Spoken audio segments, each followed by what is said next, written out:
듣기만 해도 어려워서 쳐다도 보기 싫었던 부동산 영화를 쉽고 재밌게 풀어드릴게요. 부동산 소식은 여기저기 들리는데 막상 기사를 보면 무슨 말인지 헷갈릴 때가 많죠. 집 같은 큰 자산을 다루는 건 누가 대신 알려주지 않습니다. 모르면 모를수록 내 소중한 돈이 위험해지고 누군가의 좋은 먹잇감이 될 수도 있어요. 안녕하세요 여러분, 아름입니다.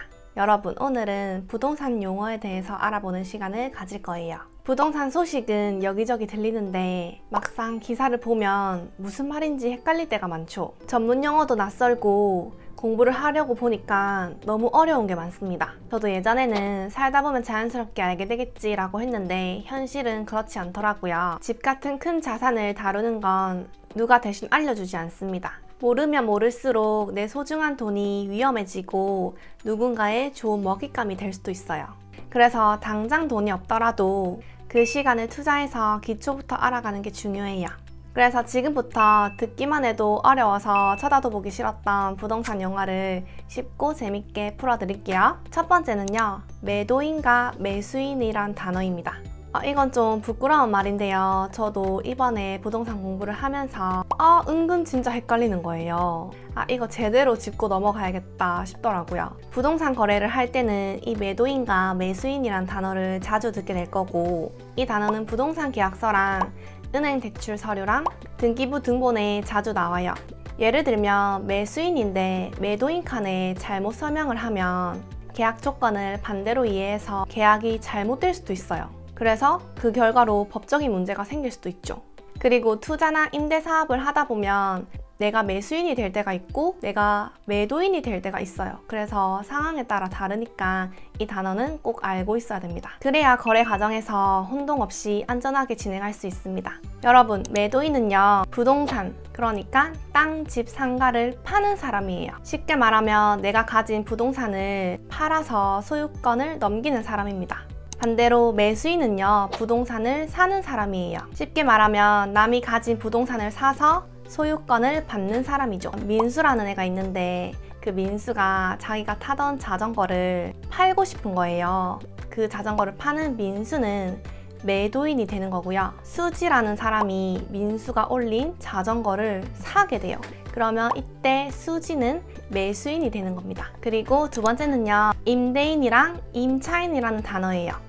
이 단어도 저도 이번에 공부를 처음 시작하면서 은근 헷갈리는 거예요. 그래서 이 단어로 가져왔고요. 임대인은요, 자기 집이나 건물을 빌려주는 사람입니다. 쉽게 말하면 내 건물을 다른 사람한테 빌려주고 그 대가로 월세나 전세를 받는 사람이에요. 그리고 임차인은요, 다른 사람의 집 또는 건물을 빌려 쓰는 사람입니다. 쉽게 말해서 다른 사람의 건물을 빌리고 그 대가로 월세나 전세금을 주는 사람이죠. 민수라는 사람은 자기 집에 빈 방이 하나 있어요. 그 빈 방을 다른 사람한테 쓰도록 하고 본인은 매달 돈을 받기로 했어요. 이렇게 방을 빌려주는 민수는 임대인입니다. 수지는 학교 근처에 살고 싶어서 민수네 방을 빌렸어요. 그래서 매달 돈을 내고 그 방을 빌려서 사는 수지는 임차인입니다. 여러분, 여기까지 이해가 잘 되셨을까요? 지금부터는 조금 어려운 내용을 할 건데요. 천천히 잘 따라오세요. 지금부터는 저희가 면적에 대해서 알아볼 거예요. 우선은 면적이 뭐야? 라고 물어본다면 넓이라고 생각해 주시면 됩니다. 더 쉽게 말하면 책상 위에 종이를 펼쳤을 때 종이가 차지하는 크기입니다. 집에서 내가 걸어 다닐 수 있는 바닥의 크기라고 생각해 주시면 돼요. 한국에서는 제곱미터 또는 평을 많이 씁니다. 그리고 이 면적들이 종류가 되게 다양한데요. 사람들이 헷갈리는 그 면적들을 좀 살펴볼게요. 전용 면적, 공용 면적, 공급 면적, 대지 면적입니다. 첫 번째로 공용 면적은요, 나와 그리고 우리 가족들이 실제로 사용할 수 있는 그 공간의 크기입니다. 즉, 방, 거실, 베란다 같은 우리 가족이 사용할 수 있는 공간이에요. 이웃이랑 같이 쓰지 않는 100% 내 공간을 의미해요. 예를 들어서 아파트가 전용 면적이 20평이라면 그 20평 안에는 내 집 내부만 들어갑니다. 복도랑 계단, 엘리베이터는 빠지는 거예요. 이 전용 면적을 외우는 팁을 알려드리면요, 내 전용 컵이 있어요. 근데 이 전용 컵은 나만 쓰는 거잖아요, 그쵸? 그래서 이렇게 전용 컵이 있듯이 이 전용 면적도 나와 우리 가족만이 사용할 수 있는 공간이라고 생각하면 좋을 것 같아요. 그리고 공용 면적은 이웃과 함께 쓰는 공간의 크기입니다. 엘리베이터 복도, 쓰레기 버리는 곳, 계단, 이곳들을 공용 면적이라고 불러요. 이 공용 면적을 외우는 팁은요, 여러분, 공용 화장실, 공용 샤워실이 있듯이 다 같이 쓰는 거고 누구나 쓰는 거예요. 그래서 이 공용 면적은 이웃이랑 함께 쓰는 거다라고 이해하시면 될 것 같습니다. 그리고 여러분, 공급 면적은요, 내가 쓰는 공간인 전용 면적, 그리고 이웃과 함께 쓰는 공간인 공용 면적을 합친 크기입니다. 예를 들어서 내가 사는 집인 전용 면적이 20평이고 이제 이웃과 같이 쓰는 공간인 공용 면적이 10평이라면 공급 면적은 30평이 되는 거예요. 그래서 부동산에서 이 아파트가 30평이라고 하면 대부분 공급 면적이 30%라는 겁니다. 그리고 대지 면적은 건물이 올라가 있는 땅의 전체 크기를 말해요. 쉽게 말하면 집이나 건물이 서 있는 땅 전체의 넓이입니다. 이때 건물뿐만이 아니라 주차장이나 놀이터 같은 주변 건물들도 포함돼요. 여러분, 이 면적에 대해서 잘 알고 있어야 집 크기를 제대로 비교할 수 있고요. 매매가나 전세가를 볼 때 실제로 내가 쓰는 공간이 얼마나 되는지 감이 정확하게 옵니다.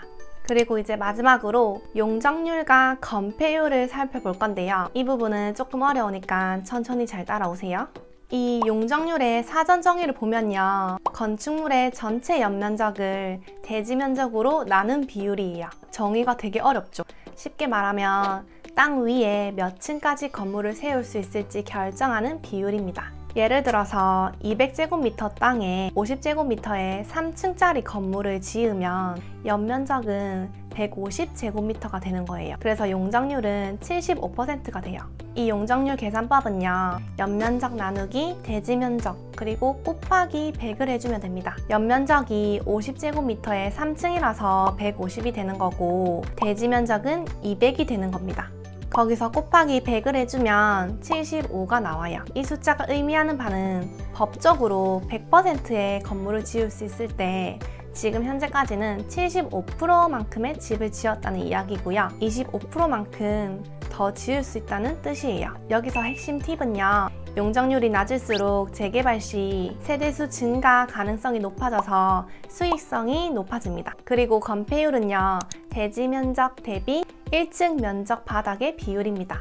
쉽게 말하면 땅 위에서 건물을 내려다 봤을 때 그 건물들이 얼마나 빼곡하게 들어서 있는지의 비율이에요. 예를 들어서 600제곱미터의 땅에 1층 면적이 180제곱미터라면 건폐율은 30%예요. 건폐율 계산법은요, 건물 바닥 면적 나누기 대지 면적 그리고 곱하기 100을 해주면 돼요. 건물 바닥 면적이 600제곱미터고 대지 면적이 180이라서 거기서 곱하기 100을 해주면 나오는 숫자입니다. 여기서 꿀팁은요, 여러분, 건폐율이 낮을수록 주차장이나 조경, 아이들이 뛰어놀 수 있는 놀이터의 공간이 쾌적하고 넓은 단지일 가능성이 높다는 거 알고 있으면 좋습니다.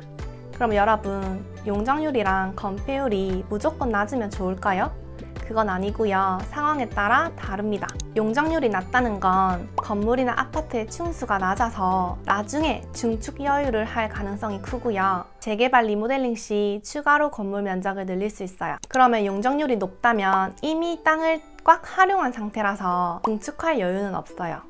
근데 현재 건물 크기는 커서 당장 활용도는 높습니다. 이렇게 활용도가 높다는 건 더 많은 방, 더 많은 사무실 임대가 가능해서 임대 수익을 극대화할 수 있다는 점입니다. 그래서 정리를 해보면 용적률이 낮으면 투자 관점에서는 미래 확장성이 좋고 용적률이 높으면 현재 수익성이 좋은 거예요. 그리고 건폐율이 낮으면 마당이랑 공원, 주차장 등이 넓고 쾌적하고요. 개방감 있는 환경이 된다는 거예요. 그리고 건폐율이 높다는 건 땅을 건물로 넓게 차지한다는 뜻이고요. 쉽게 말해서 1층 바닥 면적이 넓다는 뜻이에요. 그래서 백화점이나 대형마트 같은 한 층에서 넓은 평면을 필요로 하는 상업시설에는 유리해요. 그래서 정리를 해보면 건폐율이 낮으면 주거지에서는 쾌적해서 선호되고 상업지에는 높은 건폐율이 활용도가 높다고 볼 수 있어요. 여러분, 이렇게 해서 오늘 부동산 용어를 다 알려드렸습니다.